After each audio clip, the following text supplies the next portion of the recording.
friend, and welcome back. Today let's talk about some ways that you can eliminate visual clutter in your home. And I want to talk about ways that are a little bit less obvious, maybe things that you haven't thought about that could be contributing to a cluttered feeling home, because ultimately clutter leads to stress, whether you realize it or not. The things on my list today are things that I consider a silent irritant. And what that is something that's kind of bugging you, but you don't even realize it consciously. These are things that are a little bit more subtle, but that really do add to kind of agitation or irritation, which is what clutter does. This is exactly what it does to us. But a silent irritant is just that. It's not screaming at you, it's not glaring at you, but it's something that's almost undetectable unless you're aware of it. But it really is contributing to this feeling of overwhelm and chaos in your home, even on a small level. But we should get rid of them because they're easy to eliminate. So, number one, countertop clutter is really tricky because sometimes you have to use your countertops to store things. So if it is not a permanent fixture, something that belongs on your countertop all the time, you use it every day or maybe every other day, and there is literally nowhere else to store it, that is a permanent fixture, then it needs to go. Clear it off completely. Even if you end up putting it back later, we are trying to almost start from a clean slate. So remove absolutely everything off your counters. I'm really specifically talking about your kitchen. This is a brilliant place to start because we're working in the kitchen, we're in the kitchen all the time, and this little silent irritant of having your countertops cluttered of things that are not a permanent fixture can really start to weigh on you. So clear everything off except for the permanent fixtures just for a week. And then you can more accurately decide what you want to put back. And maybe you won't put back anything at first. It's going to feel bare and empty, and it's going to feel like something's missing. But you know what? It's the silent irritant that's missing, and that's actually a good thing. Take all of the throw blankets and pillows off your couch. Again, you're only gonna do this for 1 week, 1 to 2 weeks. It's gonna feel empty, it's gonna feel bare, but maybe you have too many on your couch. And in the end, you'll only end up putting back a few, and you realize, oh my gosh, that was really contributing to clutter, visual clutter in my home, all these pillows. And the truth about pillows, and I love them, I'm not trying to talk bad about them because I love throw pillows, but the thing about them is they can end up all over the floor, which ends up being complete visual clutter and a silent irritant. So just eliminate them all and then end up putting back just the few, or maybe you end up putting all of them, but at least you'll be able to answer the question, are the pillows a silent irritant? And you won't find that out until you eliminate them all and see how you feel.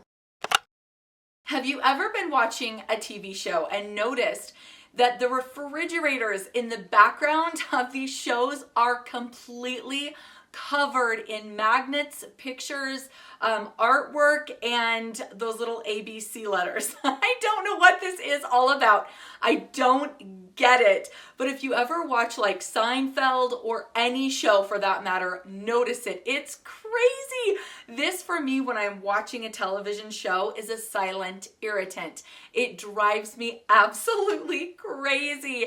I mean, I guess it's not silent because I'm noticing it, but it's one of those just very subtle underlying things that's just getting at me. So be careful of this in your own homes. Be careful of fridge clutter. You know, chore charts. There are a lot of different little magnets and little pieces, and these, although really helpful when getting your kids to get motivated, need to be hidden if you are looking to seriously reduce visual clutter and silent irritants in your home. The inside cupboard is an incredible place to put something like this. I am a huge fan of using this as prime real estate, really. This is excellent storage and a great place to put any artwork, any photos, and any chore charts. I just think it's fantastic. And because you're, again, in the kitchen all the time, you'll see them constantly. So let me know your opinion on this, because some of you, I think, are going to feel like you're hiding your kids' artwork. Don't do it if you feel like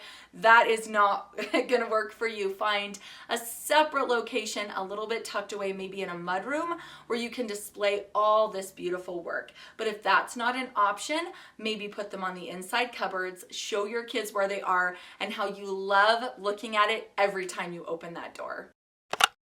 I used to have so many shelves in my last house. I used to fill them up with little knickknacks, and at the time I loved it. But looking back, I can say with absolute confidence that I was very agitated in that home. I always felt a little ping of anxiety. I felt always just a little bit on edge, a little bit stressed out, and it was absolutely the clutter in my home. So when I moved, I was really, really careful of this. So try and think about eliminating shelves, because shelves are truly sometimes just an invitation to acquire and store and display more little knickknacks that could be contributing to the clutter in your home. Consider hiding wires and cords.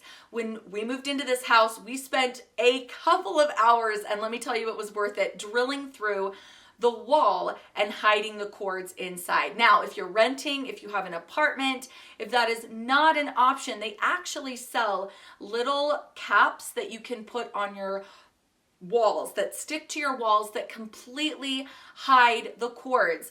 Cords are generally black, and I'm going to say clash with pretty much everybody's home, but these little strips are white. They might have other colors, but I know they sell white that are so much easier to look at. So think about how you can conceal the cords in your space.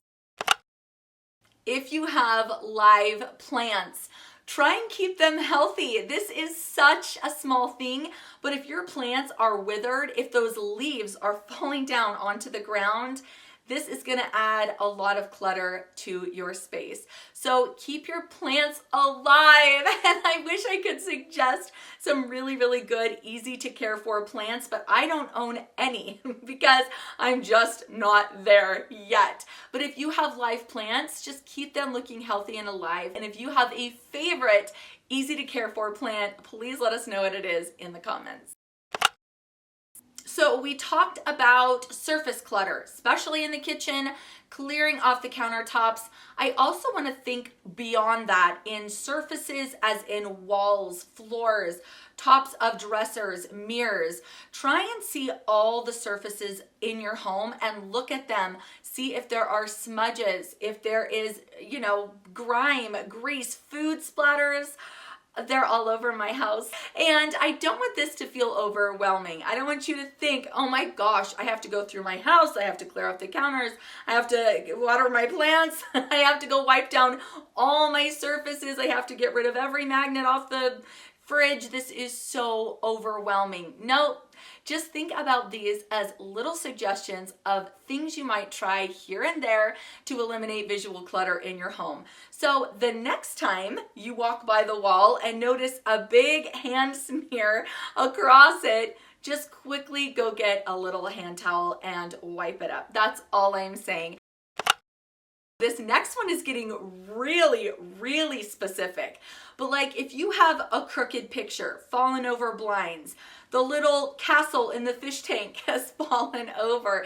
These are all silent irritants. If you can just go ahead and check around, see if you've got crooked blinds or a crooked photo, it really does help to straighten everything out. And again, you might notice it, it might be a silent irritant, but it does contribute to visual clutter, because when things are clutter-free, they kind of feel in order. Everything feels calm and pretty much in its place. Not that you have to have a perfectly clean home, no way, but generally things feel pretty tidy, pretty peaceful. So it's anything that disrupts that that's going to be adding visual clutter to your space.